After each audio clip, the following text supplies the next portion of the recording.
नमस्कार दोस्तों, इष्ट संग्राम पर मैं रोहित एक बार आपका फिर से स्वागत करता हूं। यूपी बीएड प्रवेश परीक्षा 2022 अगर आप तैयारी कर रहे हैं तो आप कंटिन्यू भैया इस महामैराथन को देखते जाइए। या 8 फरवरी की आपको क्लास मिल रही है, 12 बज चुके हैं, आप तुरंत जुड़ जाइए जो लोग जुड़ना चाह रहे हैं। और जो लोग नहीं जुड़ पा रहे हैं वो भैया रोज़ की क्लास में 12 बजे भैया कंटिन्यू जुड़ जाया कीजिए, क्योंकि आप रोज़ की रोज़ क्लास देख लीजिए, क्योंकि इतनी क्लासें अपलोड कर देंगे फिर आप में इकट्ठा हो जाएंगी, फिर आप नहीं कर पाएंगे। तो आपको बता दें, प्रैक्टिस सेट हमारा यह 3rd है, जाके आप प्लेलिस्ट में दे सकते हैं। उत्तर प्रदेश बीएड प्रवेश परीक्षा का है और इसमें प्रथम प्रश्न पत्र पूरा कराया जाता है, जिसमें आपके क्या होते हैं सर, 100 प्रश्न होते हैं, मतलब 200 मार्क्स का कराया जाता है। लगभग 1 घंटे में, मतलब 60 मिनट में हम पूरा स्पीड में या आपको पूरे क्वेश्चनों दिखा देते हैं कि हाँ इस तरह से प्रश्न आ सकते हैं कभी कभी, तो किस तरह पूछे जाते हैं। तो भैया रोज 12 बजे जुड़ना ना भूलिए। 12 बज चुके हैं, आप लोग शेयर कर दीजिएगा।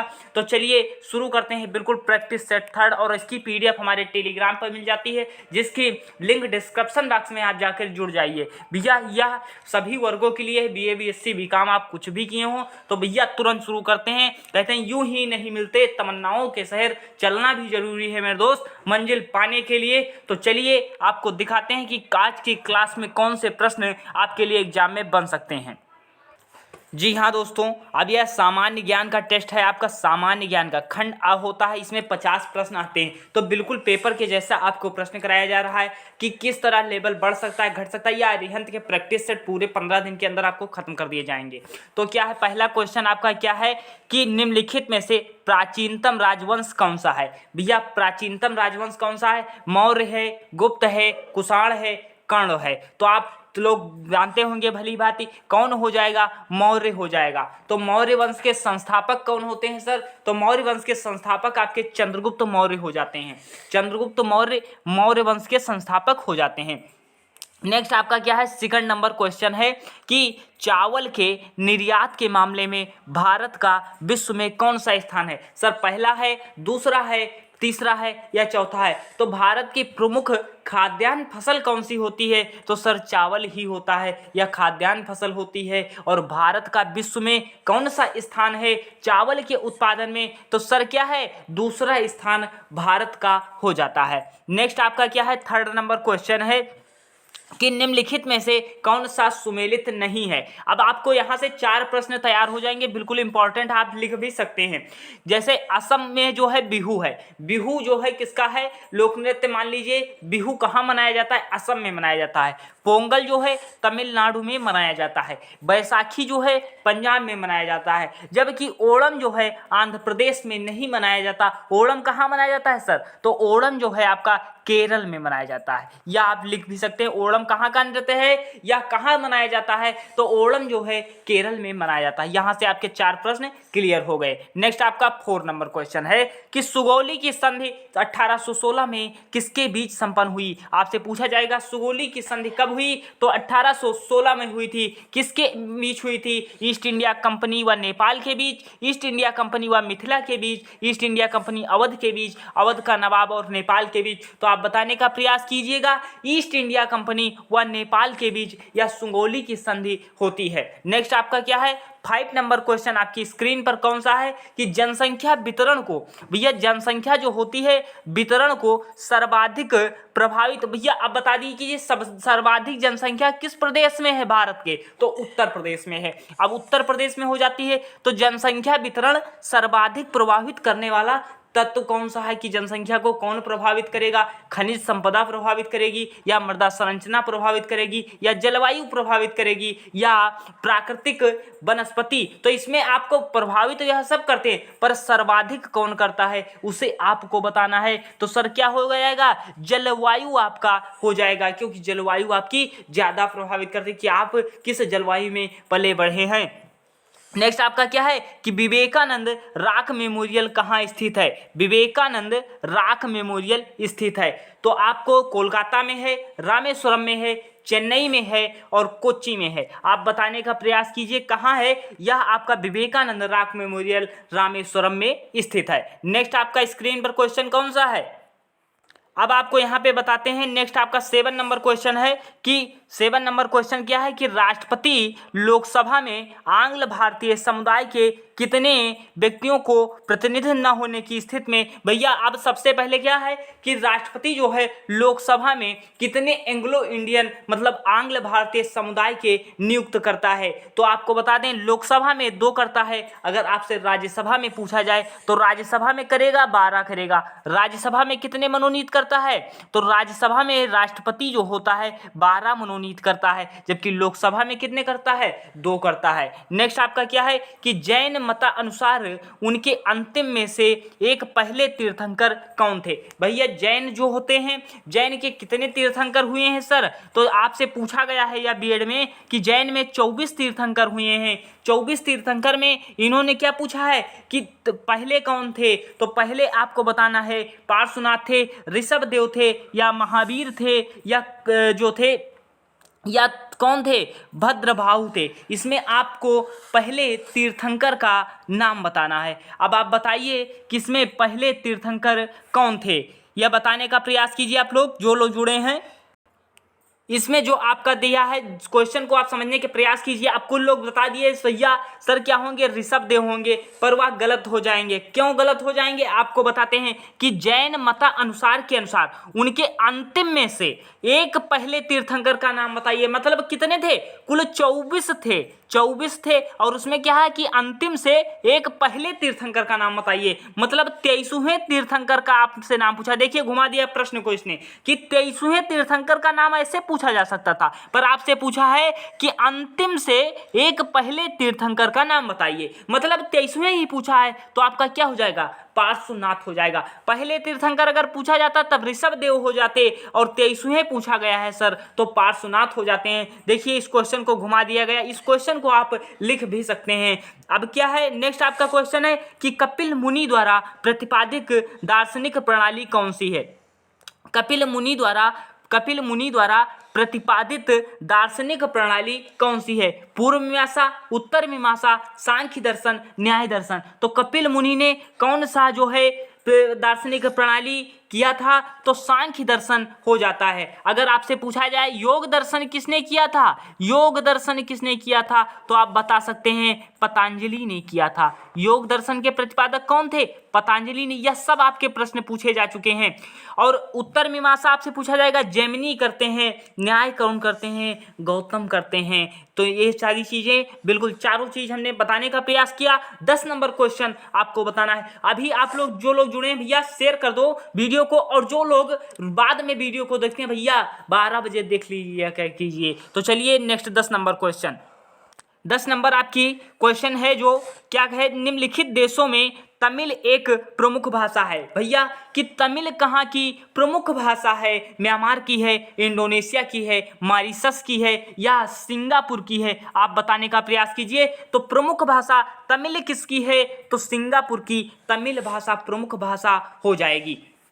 अब नेक्स्ट क्या है 11 नंबर क्वेश्चन है कि एलोरा स्थित कैलाश मंदिर का निर्माण का श्रेय किसे जाता है। एलोरा मंदिर, एलोरा स्थित मतलब एलोरा जो होता है या किससे है या कहाँ है। एलोरा सर कहाँ है, महाराष्ट्र में है। एलोरा सर महाराष्ट्र में है, या आप बिल्कुल लिख सकते हैं।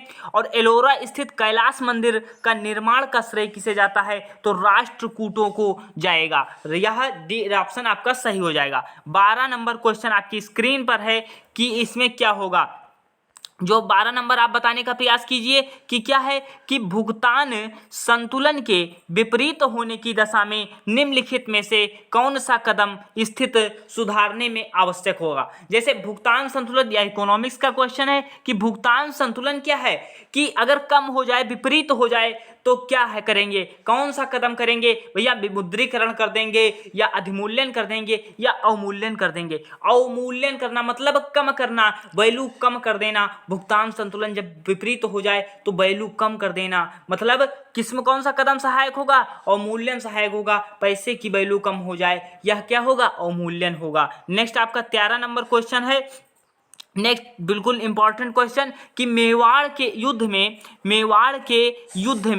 युद्ध तथा चित्तौड़ की संधि किसके शासनकाल में हुई। 13 नंबर क्वेश्चन है कि मेवाड़ का युद्ध जो है चित्तौड़ की संधि किसके शासनकाल में हुई थी सर? अकबर के शासनकाल में, जहांगीर के शासनकाल में, शाहजहां के शासनकाल में, इनमें से कोई नहीं। तो 13 का आपका बी हो जाएगा, जहांगीर के शासनकाल में मेवाड़ और तो चित्तौड़ की संधि होती है। नेक्स्ट आपका क्या है, सॉल्यूशन बताना हो तो बहुत बताएं, पर आपको 100 प्रश्न या बिल्कुल मैराथन क्लास की पूरे अध्ययन के कंप्लीट कराने हैं 15 दिन के अंदर, तो आप कम समय में अधिक से अधिक क्वेश्चन प्रैक्टिस कर लें, क्योंकि समय जब आप मान लीजिए बैठे हैं तो आप क्लास या इस देख करके 100 प्रश्न आप तैयार कर सकते हैं।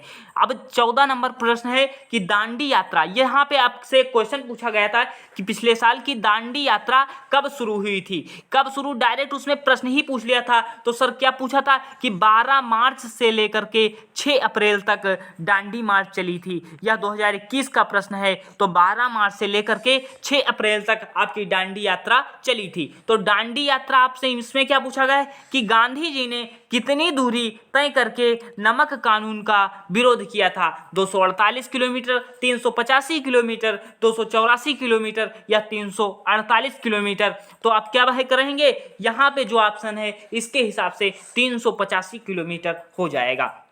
नेक्स्ट आपका क्या है, नेक्स्ट आपका क्वेश्चन है 15 नंबर क्वेश्चन है कि गांधी जी ने किस कानून को काला कानून कहा, मतलब ब्लैक पैक्ट कहा, ब्लैक पैक्ट कहा, मतलब काला कानून कहा था। तो काला कानून किसे कहा था, आप बताइए, काला कानून किसे कहा था? तो रोलेक्ट एक्ट को कहा था। रोलेक्ट एक्ट कब आता है सर? रोलेक्ट एक्ट आपका 1919 में आता है, 1919 में रोलेक्ट एक्ट आता है।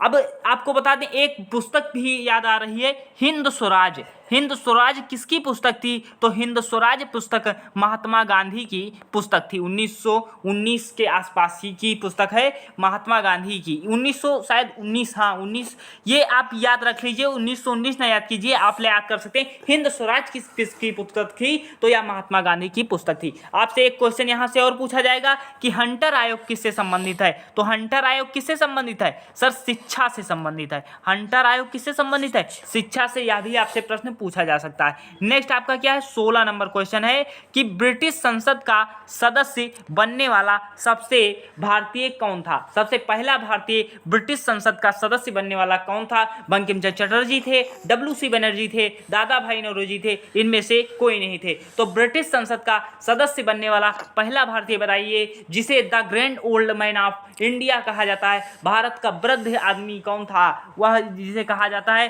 तो दादा भाई नौरोजी हो जाएंगे, आपके ब्रिटिश संसद के पहले भारतीय सदस्य बनने वाले हो जाएंगे। 17 नंबर आपका स्क्रीन पर क्वेश्चन क्या है कि विदेशी संस्थागत निवेशकों द्वारा भारतीय कंपनियों के शेयरों और बांडों की खरीद क्या कहलाती है सर? विदेशी जो संस्थागत होती हैं उनके निवेशकों द्वारा भारतीय कंपनियों के शेयरों और बांडों की खरीद, मतलब भारतीय कंपनियों के जो शेयर हैं और बांडों की खरीद लिया जाए तो वह क्या कहलाती है सर? तो आप बताने का प्रयास कीजिए। इसे कहा जाता है पोर्टफोलियो निवेश। पोर्टफोलियो निवेश का होता है सर जब भारतीय कंपनियों के शेयर और बांडों की खरीद लेते हैं विदेशी कंपनियां, जब विदेशी कंपनियां या निवेशक जो होते हैं जब भारतीय कंपनी के बांड और शेयर दोनों खरीद लेते हैं, बांड शेयर खरीद लेते हैं, तो क्या कहलाता है? पोर्टफोलियो निवेश कहलाता है। नेक्स्ट आपका क्या है कि बीटी का संबंध, बीटी बीज का संबंध सर किससे है?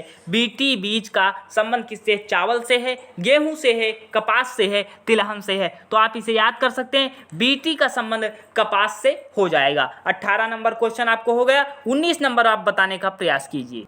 नेक्स्ट आपका क्या है कि 19 नंबर क्वेश्चन आप बताने का प्रयास कीजिए, अपने हिसाब से आप सही बताइए, जिसमें एक जो है आपके एजेंसी और मुख्यालय से क्वेश्चन जरूर पूछा जाता है। तो आप बताइए कि अंतर्राष्ट्रीय परमाणु ऊर्जा एजेंसी का मुख्यालय कहाँ है? काफ़ी इंपॉर्टेंट है। अंतर्राष्ट्रीय परमाणु ऊर्जा एजेंसी का मुख्यालय कहाँ है सर? वो वियना में है, वियना में है।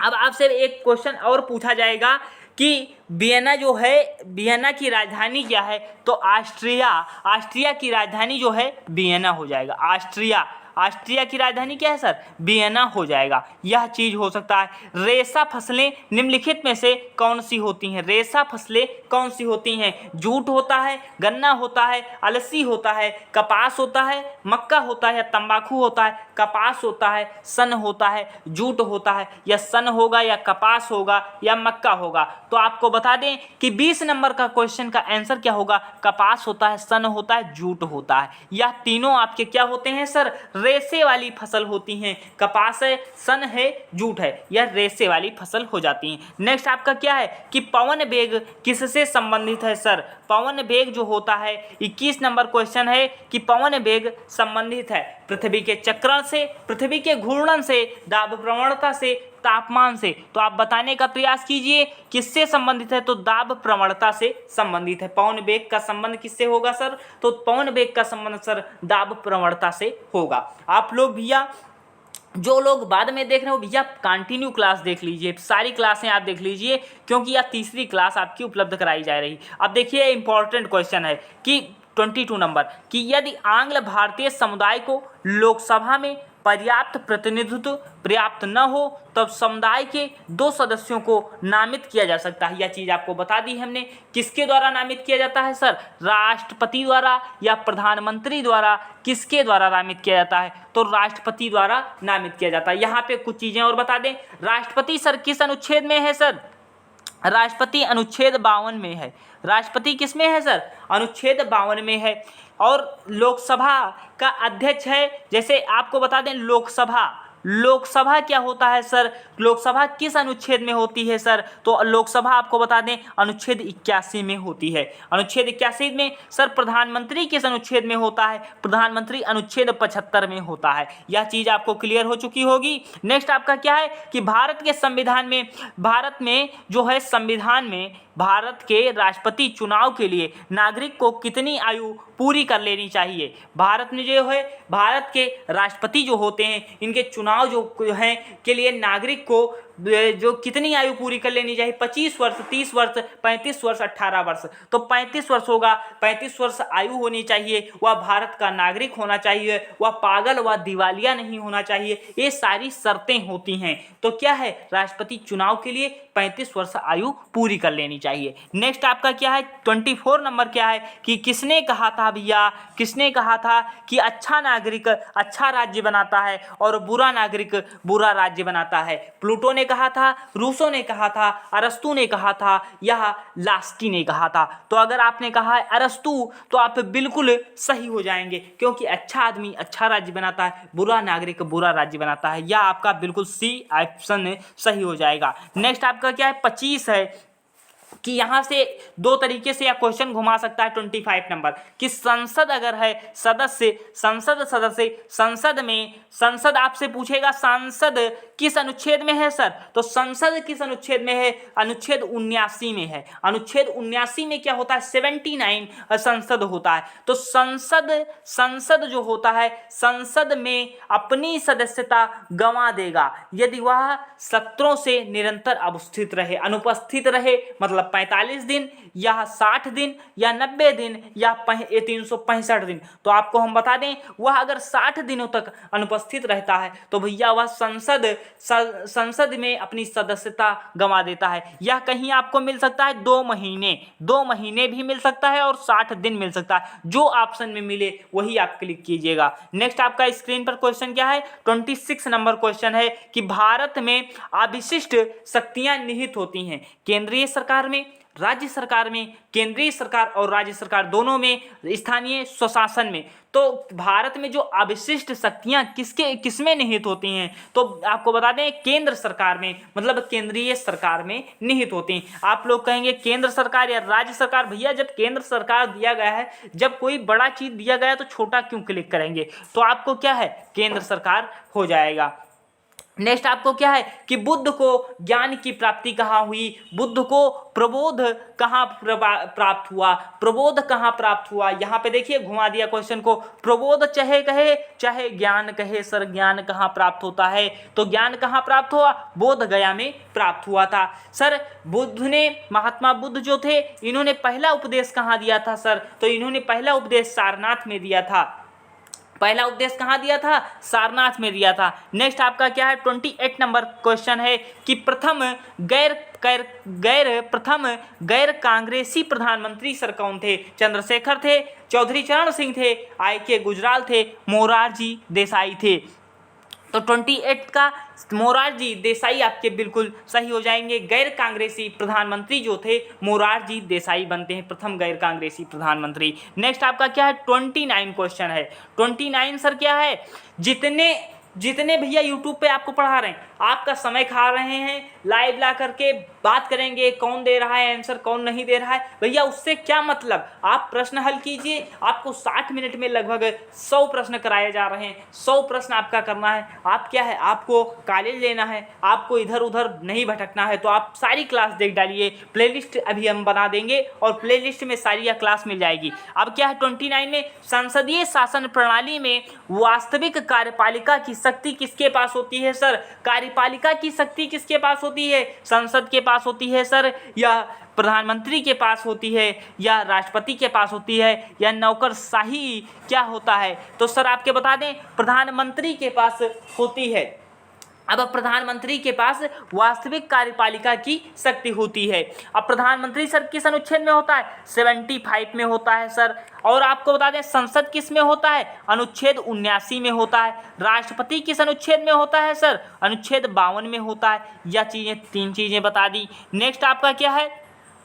आपका उच्चतम न्यायालय जो होता है 30 क्वेश्चन है। 30 क्वेश्चन है। उच्चतम न्यायालय के न्यायाधीशों की सेवानिवृत्ति की आयु कितनी होती है? मतलब उच्चतम न्यायालय के न्यायाधीश जो होती हैं, इनके सेवानिवृत्ति मतलब रिटायरमेंट जिसे इंग्लिश में आप कहते हैं, सेवानिवृत्ति की आयु कितनी होती है सर? तो उच्चतम न्यायालय के न्यायाधीश की आयु 65 वर्ष होती है, जबकि उच्च न्यायालय के न्यायाधीश की आयु 62 वर्ष होती है। जब आपसे उच्च पूछा जाए या यहाँ पे दे सकता है सर्वोच्च न्यायालय के न्यायाधीश की न्यायाधीशों की सेवानिवृत्ति की आयु क्या होती है? तो 65 वर्ष होती है। जब उच्च न्यायालय पूछा जाए तब 62 वर्ष होती है।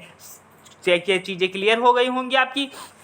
नेक्स्ट आपका क्या है? 31 नंबर क्वेश्चन आपका है कि भारतीय संविधान में राज्य के नीति निर्देशक सिद्धांत को, नीति निर्देशक सिद्धांत तो आपको बताए थे कि भाग 4 में होते हैं सर, भाग 4 में होते हैं। 36 से 51 तक अनुच्छेद में पाए जाते हैं। और नीति निर्देशक तत्व का उद्देश्य सर क्या होता है? मुख्य कारण क्या होता है? मुख्य उद्देश्य क्या होता है? तो इसमें क्या होता है? कल्याणकारी राज्य की स्थापना करना मुख्य उद्देश्य होता है। नेक्स्ट आपका क्या है कि 32 नंबर क्वेश्चन है, किस सिख गुरु ने हरिमंदिर साहब स्वर्ण मंदिर की स्थापना की थी? तो गुरु रामदास थे, गुरु अमरदास थे, गुरु अर्जुन देव थे, गुरु गोविंद सिंह थे। यहाँ कहीं कहीं बुक में आपको गुरु अमरदास गुरु अर्जुन देव में बहुत कंफ्यूजन होता है।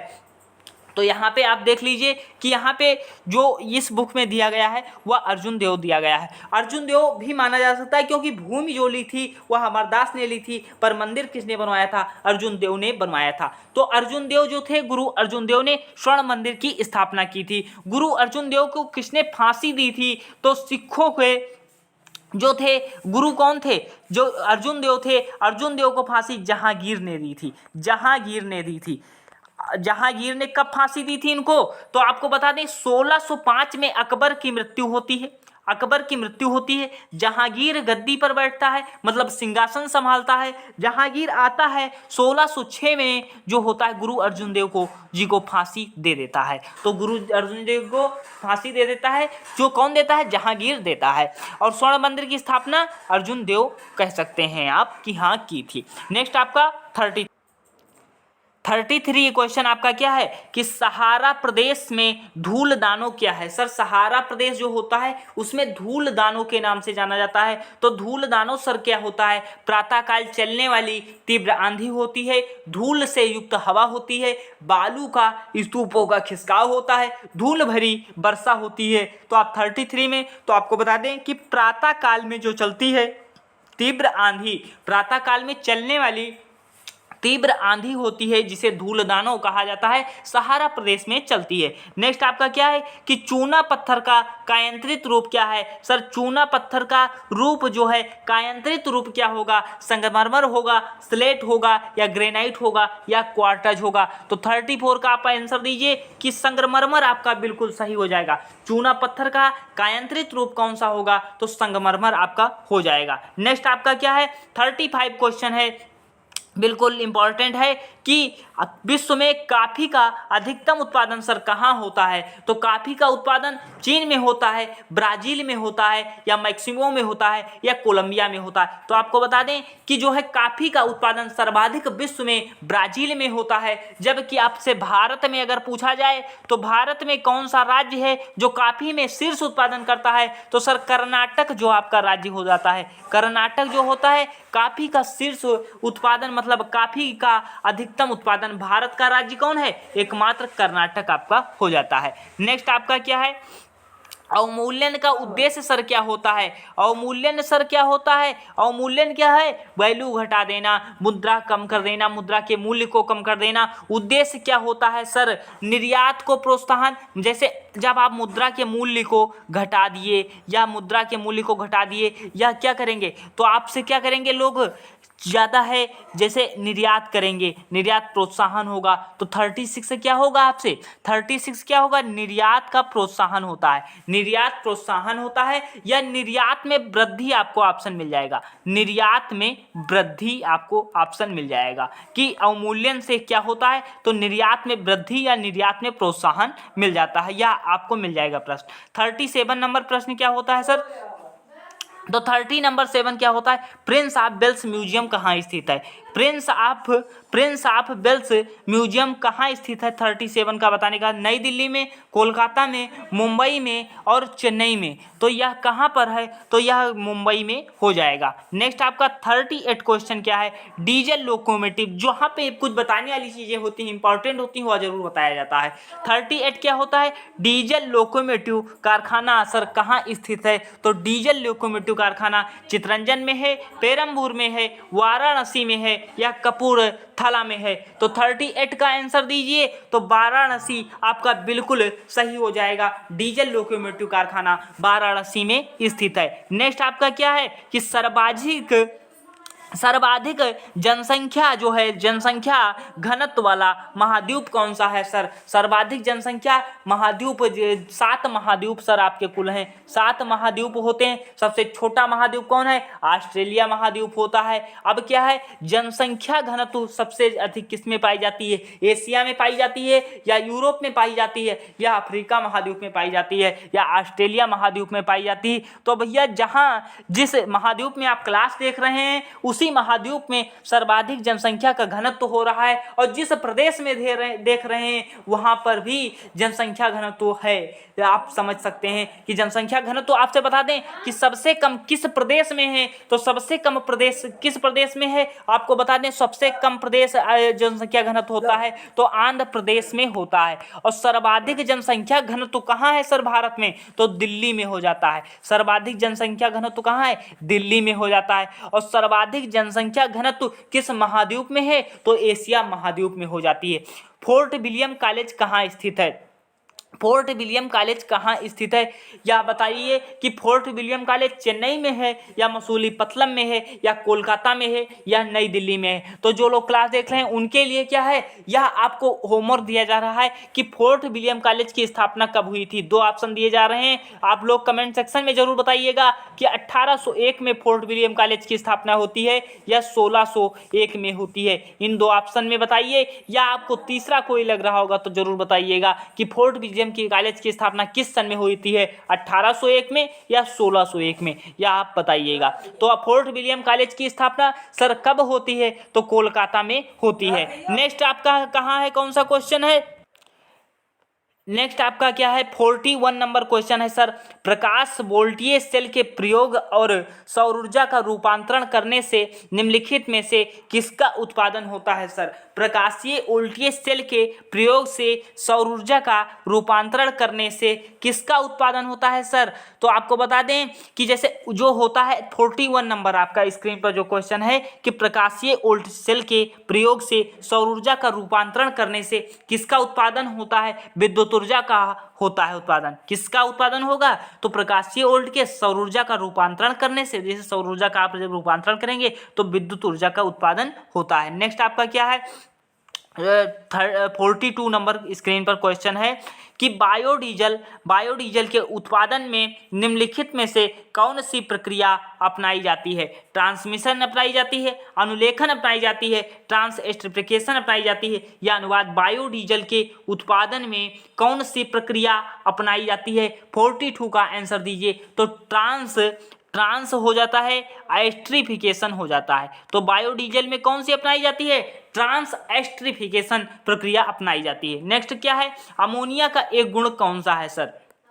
अमोनिया का एक गुण कौन सा है सर, यह जल में अविलय होता है, यह जल में अमोनिया का सूत्र बताइए तो क्या होता है, NH3 होता है, NH3 होता है और NH3 होता है। अब अमोनियम का आप जो है कमेंट सेक्शन में बता सकते हैं अमोनिया एक गुण है का कौन होता है। तो सर अमोनिया का एक गुण कौन सा है, तो यह जल में अविलय होता है या गंध रहित होता है या पीत गैस होती है या जलीय विलयन में लाल लिटमस को नीला कर देती है। तो आपको बता दें यह जलीय विलयन में लाल लिटमस को नीला कर देती है। जो अमोनिया गैस होती है यह क्या है कि जलीय विलयन में लाल लिटमस को क्या करती है, यह नीला कर देती है।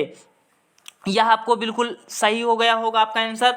नेक्स्ट आपका क्या है, नेक्स्ट आपका क्या है, कंप्यूटर से भी आपके एग्जाम में 2 से 3 प्रश्न आते हैं जो बिल्कुल इजी आते हैं, या तो थोड़ा ये समझ लीजिए लेवल इसका है।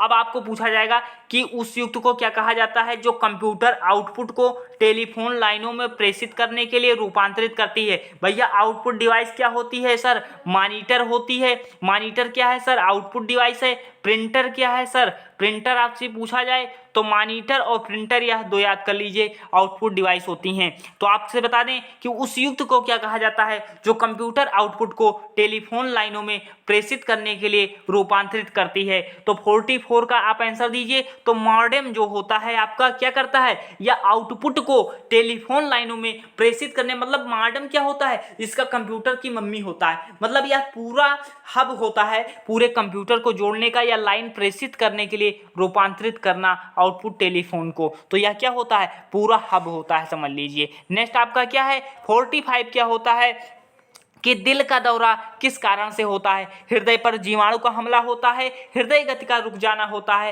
हृदय में रक्त की आपूर्ति की कमी होती है, अज्ञात कारणों से हृदय के कार्य में बाधा आ जाती है। तो 45 का दीजिए। तो आपको बता दें जब आपके हृदय में रक्त की आपूर्ति मतलब रक्त नहीं पहुंचता है तब आपका क्या होता है, दिल का दौरा पड़ जाता है। दिल का दौरा पड़ जाता है, हार्ट अटैक जिसे कहते हैं। भैया हार्ट अटैक आ गया तो क्या हो जाता है, रक्त की आपूर्ति नहीं हो पाती, सही से रक्त नहीं पहुंच पाता, पंप नहीं कर पाता, पहुंच नहीं पाता, तो क्या होता है, तब दिल का दौरा पड़ जाता है।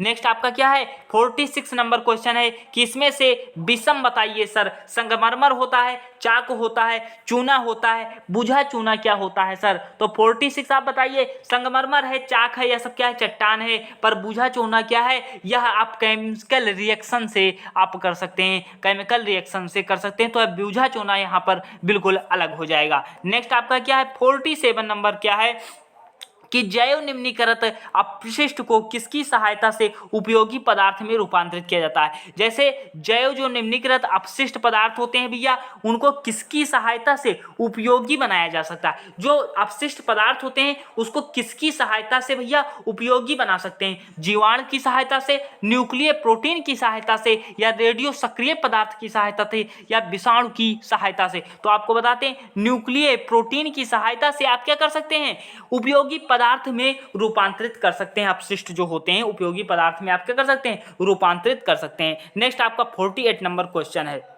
नेक्स्ट आपका 48 नंबर क्वेश्चन जो है, यहाँ पे आप बताइए कि निम्नलिखित में से क्या बड़े शहरों में वायु को प्रदूषित करता है? तांबा करता है, क्रोमियम करता है, सीसा करता है या कैल्शियम करता है? तो भैया तांबा से क्रोमियम, कैल्शियम का कोई मतलब ही नहीं है, क्रोमियम का भी कोई नहीं, तांबा का भी कोई मतलब नहीं, जबकि सीसा जो है वायु, जिसे आप लेड कहते हैं, लेड भी आपको ऑप्शन में मिल सकता है। तो क्या है, वायु को प्रदूषित करता है, तो लेड प्रदूषित करता है या सीसा प्रदूषित करता है। बग क्या है, कंप्यूटर में जो है आपकी गलती को क्या कहा जाता है, जो गलती हो जाती है उसे आप क्या कहते हैं? कंप्यूटर प्रोग्राम में बग का क्या अर्थ होता है? तो सर स्टेटमेंट होता है, सिग्नेचर होता है। तो आपको बता दिए कि गलती हो जाए तो क्या होता है, बग मतलब एरर होता है, एरर हो जाता है। तो यह क्या होता है, कंप्यूटर भाषा में एरर को बग कहा जाता है। नेक्स्ट आपका क्या है, 50 नंबर लास्ट क्वेश्चन सामान्य ज्ञान का, फिर हिंदी के 50 प्रश्न तुरंत अभी इसी में शुरू हो रहे हैं। पूरा सेट कराया जा रहा है, प्रथम प्रश्न पत्र में 100 प्रश्न आते हैं, पूरा सेट आप हल कीजिए।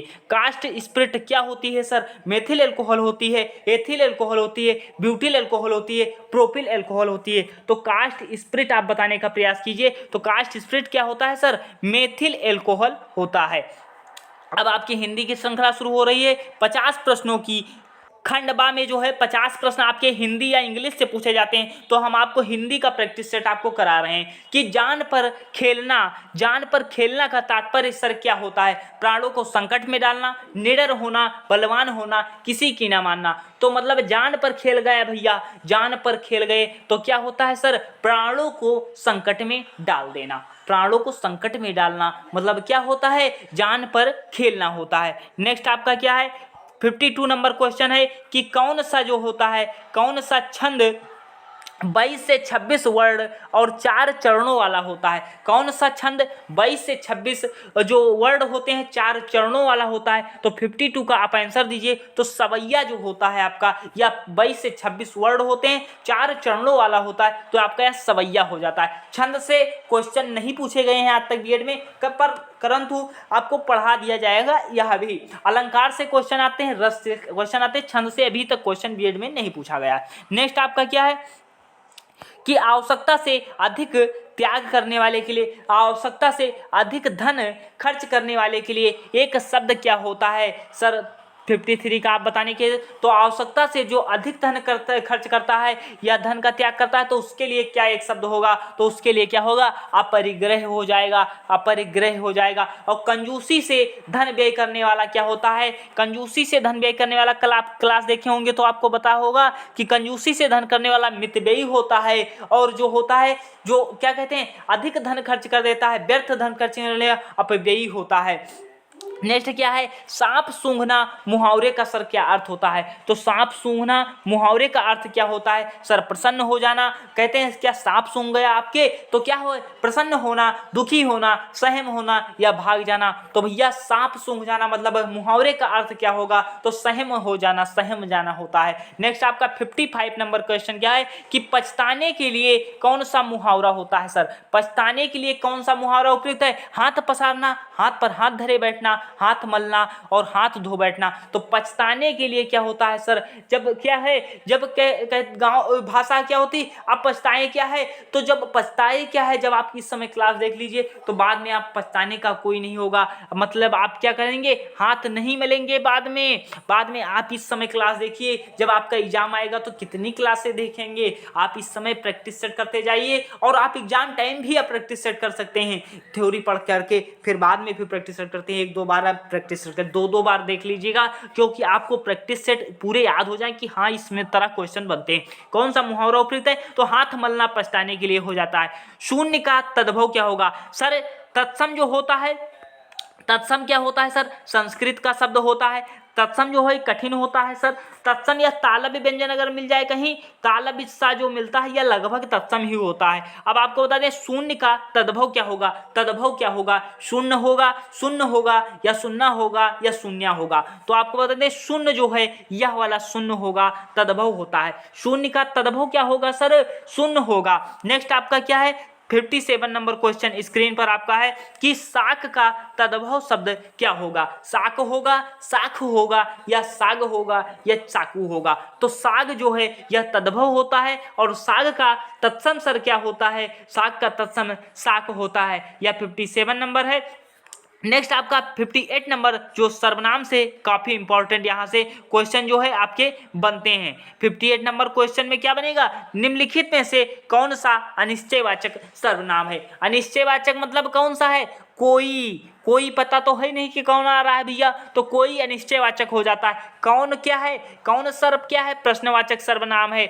यह क्या है, यह निश्चयवाचक सर्वनाम है। आप क्या है, उत्तम पुरुष होता है। आप क्या है, उत्तम पुरुष होता है। नेक्स्ट आपका 59 नंबर क्या है, 59 नंबर आप बताइए कि 59 में क्या होगा, कौन सा झरना का पर्यायवाची है। सोता है, निर्झर है, स्रोत है। तो आपको बता दें सोता भी, निर्झर भी, स्रोत भी या झरना के पर्यायवाची होते हैं। नेक्स्ट आपका क्या है, आधा गांव के रचयिता बताइए। 60 नंबर बताइए, आधा गांव के रचयिता कौन है सर। राही मासूम रजा हैं, सर्वेश्वर दयाल सक्सेना हैं, या लक्ष्मीकांत वर्मा हैं, या राय कृष्णदास हैं। तो आधा गांव भैया, आधा गांव के रचयिता कौन है, मतलब पूरे आधे गांव के रचयिता राही मासूम रजा हो जाएंगे। राही मासूम रजा हो जाएंगी। एक रचना पूछी जाती है, बिल्कुल साधारण पूछी जाती है, ये रचना आएगी नहीं पर यह प्रैक्टिस सेट में है तो आपको इसलिए करा रहे हैं।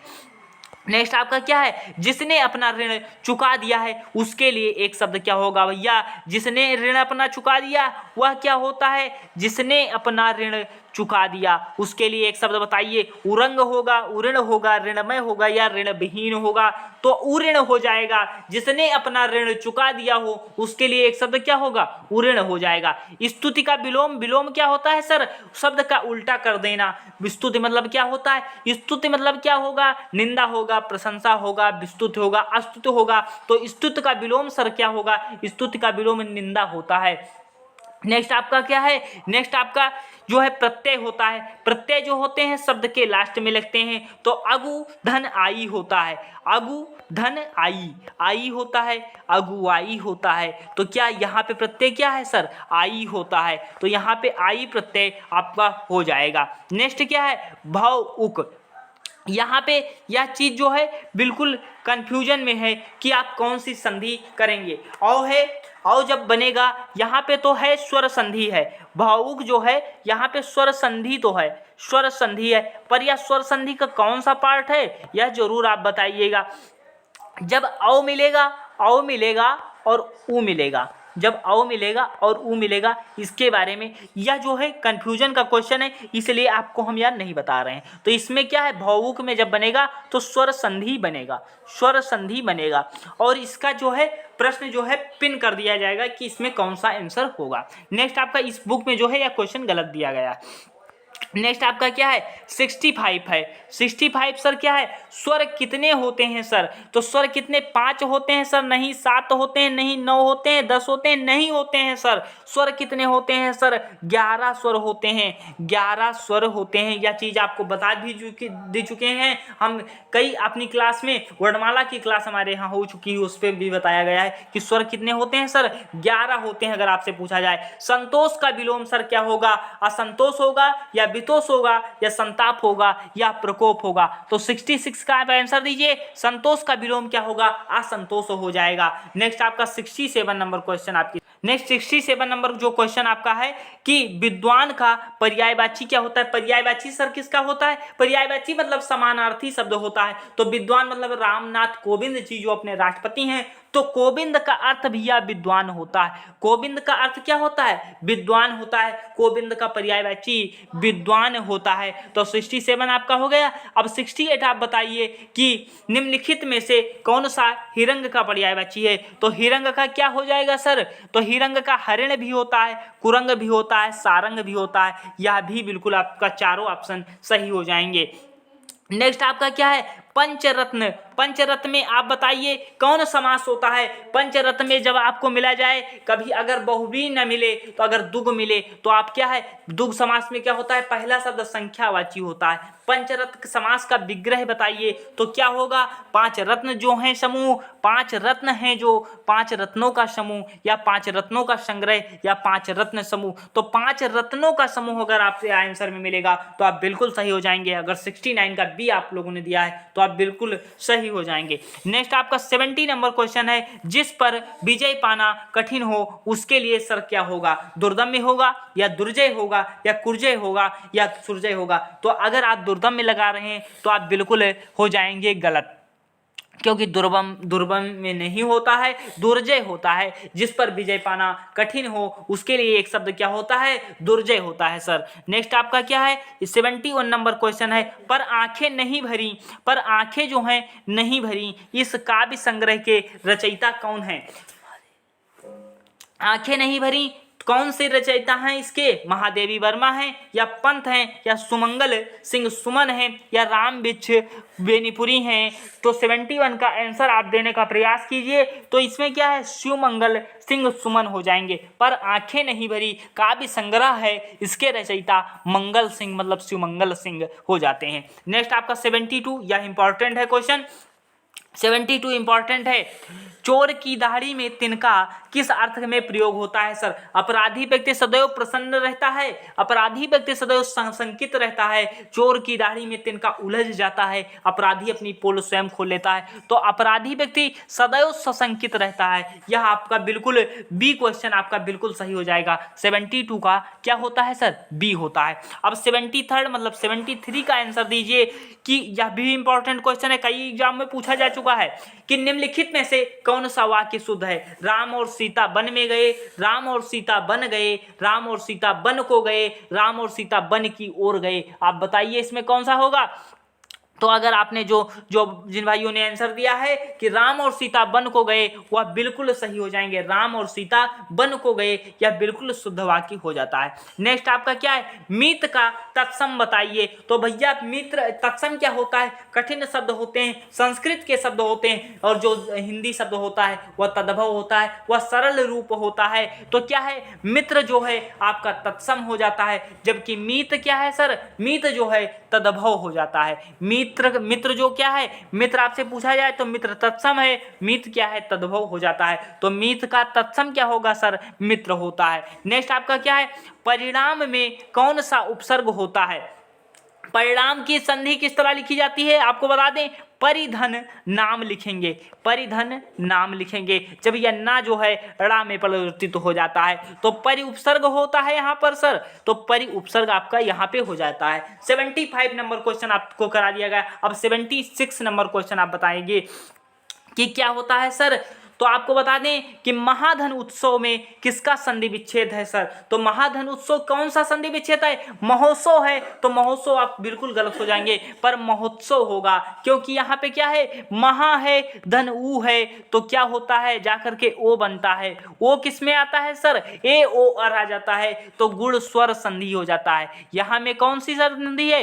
गुण स्वर संधि हो जाता है। यहाँ पे कौन सी संधि है? गुण स्वर संधि हो जाएगा।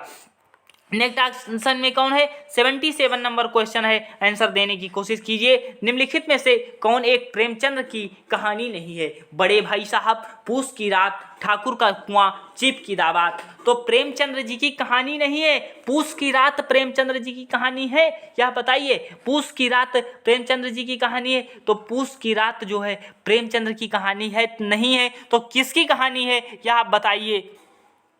अब आपको बता दें इसमें जो आप पूस की रात तो बिल्कुल फेमस प्रेमचंद्र जी की रचना है। प्रेमचंद्र जी की रचना पूस की रात क्या है? फेमस रचना होती है पूस की रात प्रेमचंद्र जी की। तो प्रेमचंद्र की जो जानते ही हैं आप 6-7 में पढ़े होंगे। मुंशी प्रेमचंद की रचना कौन है? पूस की रात है, बड़े भाई साहब है, ठाकुर का कुआं हो जाती है। पर कौन सी रचना नहीं है सर? चिप की दावत जो है इनकी रचना नहीं है। नेक्स्ट आपका क्या है? वह तोड़ती पत्थर, वह तोड़ती पत्थर कविता किस कवि की कृति है? नागार्जुन की है, केदारनाथ अग्रवाल की है, सूर्यकांत त्रिपाठी निराला की है, या रामधारी सिंह दिनकर की है? या आप बताइए कि वह तोड़ती पत्थर मतलब पत्थर तोड़ती पत्थर हो जाती है, तो निराला हो जाती है। तोड़ पत्थर तोड़ती पत्थर मतलब निराला सूर्यकांत त्रिपाठी निराला की हो जाती है। 79 नंबर है, अकाल और उसके बाद कविता किसकी रचना है? अकाल और उसके बाद कविता किस कवि की रचना है? नागार्जुन की है, सूर्यकांत त्रिपाठी निराला की है, या केदारनाथ अग्रवाल की है, या मुक्ति बोध की है? तो अकाल है और उसके बाद है, तो यह रचना क्या हो जाएगी? नागार्जुन की हो जाएगी सर। अकाल मतलब काल है और नागार्जुन हो जाता है। नेक्स्ट आपका क्या है 80 नंबर क्वेश्चन आपकी स्क्रीन पर जो है कि प्रेमचंद्र जी की रचना कौन सी है। 80 नंबर आप बताइए, त्यागपत्र है, झूठा सच है या निर्मला है। तो प्रेमचंद्र जी की रचना क्या है, निर्मला, कर्मभूमि, रंगभूमि, गोदान गबन, यह प्रेमचंद्र जी की रचनाएं हो जाती हैं।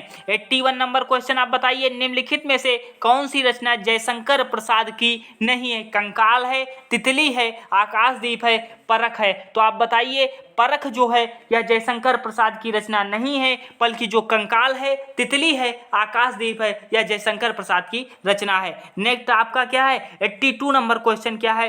82 आप बताने का प्रयास कीजिए कि कौन सा क्वेश्चन आपका हो जाएगा। हिंदी साहित्य इतिहास की प्रतिनिधित्व रचना नहीं है। रचना नहीं की किसने, कौन सा कवि ऐसा है जिसने हिंदी साहित्य इतिहास की प्रतिनिधि रचना नहीं की थी। रामचंद्र शुक्ल हैं या हजारी प्रसाद द्विवेदी हैं या डॉक्टर नगेंद्र हैं या जयशंकर प्रसाद हैं। तो 82 भैया जयशंकर प्रसाद जो हैं या क्या है, हिंदी साहित्य इतिहास की प्रतिनिधि रचना नहीं की थी। नेक्स्ट आपका क्या है, यह आपके 2020 बीएड एंट्रेंस में पूछा जा चुका है। 2020 बीएड एंट्रेंस में जो है आपके प्रश्न यह पूछा जा चुका है। प्रकृति का सुकुमार कवि किसे कहा जाता है।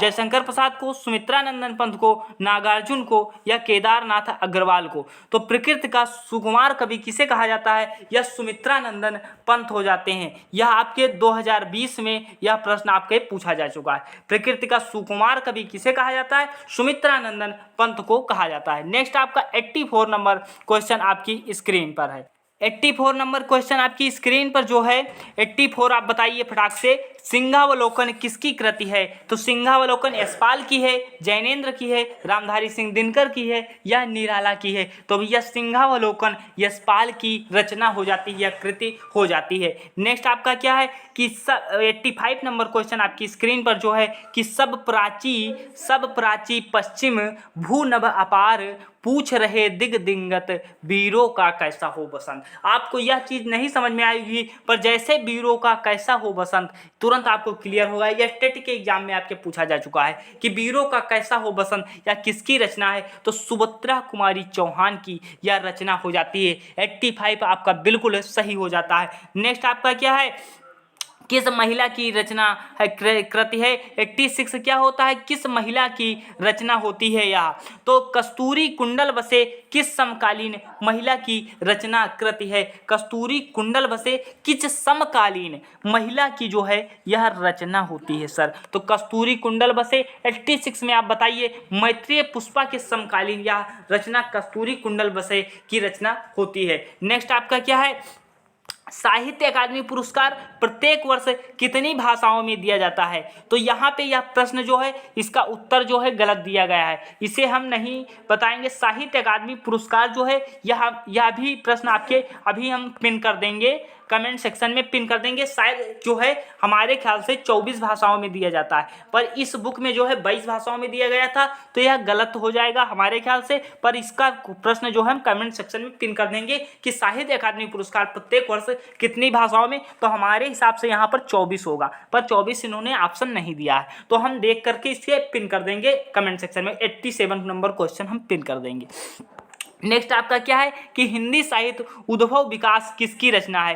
हिंदी साहित्य का जो है हिंदी साहित्य उद्भव और विकास किसकी रचना है। महावीर प्रसाद द्विवेदी की है, हजारी प्रसाद द्विवेदी की है, रामचंद्र शुक्ल की है, राम कुमार वर्मा की है। तो 89 का आंसर दीजिए कि उद्भव और विकास, हिंदी साहित्य का उद्भव और विकास जो है यह हजारी प्रसाद द्विवेदी की रचना हो जाती है। 90 नंबर क्या है, 90 नंबर आप बताइए, इसमें शुद्ध वर्तनी का बिल्कुल इंपॉर्टेंट क्वेश्चन है कि इनमें से कौन सी शुद्ध वर्तनी दृष्टि से शुद्ध है। मनोवांछित, मनवांछित या मनुवांछित या मनावांछित। तो 90 का आंसर देने का प्रयास कीजिए। तो क्या आपको बता दें, मनु धन वांछित होता है, मनु धन वांछित होता है। यह प्रश्न आप संधि विच्छेद करेंगे तो ऊ जब मिल जाएगा और आ मिल जाएगा तो ओ मिलता है, मनोवांछित होता है। अब क्या होगा यहाँ पे, मनोवांछित होगा। यह ए नंबर आपका बिल्कुल सही हो जाएगा। अब 91 नंबर क्वेश्चन आपकी 91 जो है आपके एग्जाम में पूछा जा चुका है। 10 प्रश्न जो ये है इंपॉर्टेंट है बिल्कुल, जो टेट के एग्जाम में भी पूछे जा चुके हैं। या टेट के एग्जाम में अभी आप पेपर उठा करके देख सकते हैं कि शुद्ध वर्तनी की दृष्टि से कौन सा शब्द शुद्ध है, अनुग्रहित होगा या अनुग्रहित होगा या अनुग्रहित होगा या अनुग्रहित होगा। तो कुछ लोग भैया इसे मारेंगे टिक, पर यह आप गलत हो जाएंगे सर। कैसे गलत हो जाएंगे सर? यह रा वाला नहीं होता है, यह जो है री होता है, अनुग्रहित होता है, अनुग्रहित होता है। नेक्स्ट 92 आप बताइए, आकाश का पर्यायवाची क्या होता है? अनंत होता है। पुष्कर सर किसका पर्यायवाची होता है? पुष्कर सर तालाब का पर्यायवाची होता है। खग किसका पर्यायवाची होता है? खग सर पक्षी का पर्यायवाची होता है। आकाश का पर्यायवाची सर क्या होता है? तो आकाश का पर्यायवाची आप बताइए। तो अंबर जो है आकाश का पर्यायवाची हो जाता है। घा का उच्चारण स्थान, यह बिल्कुल इंपॉर्टेंट है 10 क्वेश्चन बीएड के लिए। घा का उच्चारण स्थान क्या होता है सर? तो घा का पूरा परिवार आपको बताया गया है। का है, खा है, गा है, घा है और अंगा है। अंगा है, यह क्या होता है सर? इसका उच्चारण स्थान ही कंठ से होता है, चाहे का पूछा जाए, चाहे खा पूछा जाए, चाहे गा पूछा जाए, चाहे घा पूछा जाए, चाहे अंगा पूछा जाए। तो क्या है? इसका यह कंठ का उच्चारण होता है। नेक्स्ट आपका क्या है कि ज्ञा वर्ण किन वर्णों के संयोग से बना है? इस बुक्स में यह प्रश्न जो है गलत दिया गया है, इन्होंने यह आंसर दिया था, पर इसमें आंसर क्या होगा? यह बी सही होगा, क्योंकि इसमें अर्ध जा, आधा जा होता है और इसमें हलंत लगा होता है, तो जा धन इया होता है। यह आपका बिल्कुल सही हो जाएगा। नेक्स्ट क्या है 95 क्वेश्चन कौन सा है? 95 का जवाब देने का प्रयास कीजिए। पानी पानी होना मुहावरे का अर्थ क्या होता है? पतला होना, गर्मी बढ़ना, बहुत शर्मिंदा होना, प्रसन्न होना। तो 95 का भैया आंसर दीजिए कि पानी पानी होना मतलब क्या होता है? बहुत शर्मिंदा होना, इस मुहावरे का यह अर्थ हो जाता है। फिर क्या है? अति उपसर्ग से कौन सा शब्द नहीं बना है? अब यहाँ पर 3 प्रश्न और आपके तैयार हो जाएंगे। जैसे अति उधन युक्त होता है, अतियुक्त होता है मतलब अति उपसर्ग लगा है। अति धन सय होता है मतलब अतिशय होता है। अति धन रिक्त होता है मतलब अतिरिक्त होता है। पर अधीन जो है यह नहीं बना है, तो यहाँ पे इस प्रश्न का आंसर क्या हो जाएगा? इसमें आपको देखना है कौन सा शब्द नहीं बना है, तो अधीन आपका बिल्कुल सही हो जाएगा। नहीं याद रखना कि कौन सा नहीं बना है। नेक्स्ट आपका क्या है 97 नंबर क्वेश्चन क्या है कि जो विज्ञान जानता है उसके लिए एक शब्द सर क्या होगा? जो विज्ञान जानता है उसके लिए एक शब्द क्या होगा? वैज्ञानिक होगा, विशारद होगा, विद्वान होगा या विज्ञ होगा? तो आप विज्ञ लगा रहे होंगे, आप गलत हो जाएंगे। भले जो विज्ञान जानता है उसके लिए एक शब्द क्या होता है सर? वैज्ञानिक होता है। नेक्स्ट आपका क्या है आदि का विलोम क्या होता है? अब यहाँ पे हम कुछ चीज बता देंगे आपको। आदि से जैसे आप लिखते हैं कि ए, जैसे मान लिया लिखे कि पर्यायवाची होता है, आपको बता दें कि जैसे पक्षी का पर्यायवाची क्या है? पक्षी का जैसे आप कुछ लिख लीजिए कि आ धन आ लिखा है, आ लिखा है, फिर लिख देते हैं आदि। आदि और स्वर होते हैं, मतलब और मतलब शुरुआत हो रही है तो शुरुआत है, पर इसी तरह और है मतलब क्या है? आदि होता है। पर आदि का विलोम क्या होगा? मतलब अंत हो जाता है। आदि मतलब शुरुआत है, अंत और है, पर अंत मतलब खत्म है यहीं पर, तो उल्टा हो जाता है। आदि का विलोम क्या होगा? आदि अंत होगा, अंत होगा, अंतिम नहीं अंत होगा। यह क्या होता है? तत्सम का विलोम तत्सम होता है, तद्भव का विलोम तद्भव होता है। यह सारी चीजें हो सकती हैं। नेक्स्ट आपका क्या है 99 का क्या है? इसका पर्यायवाची आप बताने का प्रयास कीजिएगा कि सरबरा है, सरबरी है, यामिनी है, रजनी है, यह किसके पर्यायवाची होते हैं? यामिनी है, रजनी है, सरबरी है, यह सब किसके पर्यायवाची होते हैं सर? तो यह रात के पर्यायवाची होते हैं। निशीथ भी रात का होता है, सरबरी भी होता है, यामिनी भी होता है, जो होता है रजनी भी होता है। यह 99 नंबर क्वेश्चन आपको बता दिया गया। अब क्या है पंकज सर किसका होता है? कमल का पर्यायवाची होता है। अब चट्टान किस लिंग से संबंधित है भैया? चट्टान जिसमें न प्रत्यय आ रहा हो वह सदैव क्या होते हैं? स्त्रीलिंग होते हैं। तो स्त्रीलिंग मतलब चट्टान है तो क्या हो जाएगा सर? स्त्रीलिंग हो जाएंगे। इन सब की क्लास बेसिक भी आपको उपलब्ध कराई जाएगी और 12 बजे भैया कंटिन्यू जुड़ें और सारी क्लास देख डालें। और अगर आप बाद में देख रहे हो तो भैया प्लेलिस्ट में सारी अपलोडेड है क्लास, आप पूरी क्लास देख लीजिए। मिलते हैं नेक्स्ट वीडियो में, धन्यवाद। और भैया चैनल को सब्सक्राइब कर लीजिएगा अगर आप नए हैं, अगर आप पुराने हैं तो चैनल लाइक कर दीजिए वीडियो को, और मिलते हैं नेक्स्ट वीडियो में। धन्यवाद।